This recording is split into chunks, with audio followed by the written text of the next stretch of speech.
شباب النهارده هنجرب اللحمة البريسكت مطبوخة لمدة 7 ساعات. الباربيكيو البريسكت بقى طالع ترند دلوقتي في المطاعم سواء في مصر أو في العالم. أنا حبيت أستكشف إيه الأكلة دي وجيت للأصل بتاعها، لأن هي أكلة مميزة جدا في الجنوب الأمريكي أو في الساوث، وأنا موجود هنا في ولاية جورجيا في أمريكا في محل مشهور جدا بيعمل باربيكيو بريسكت.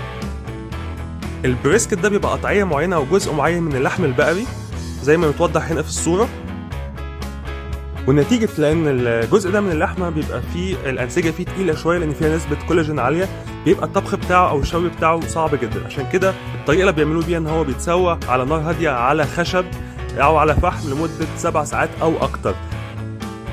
هنا هم متخصصين فيه وزي ما انتم شايفين ده الفرن التقليدي.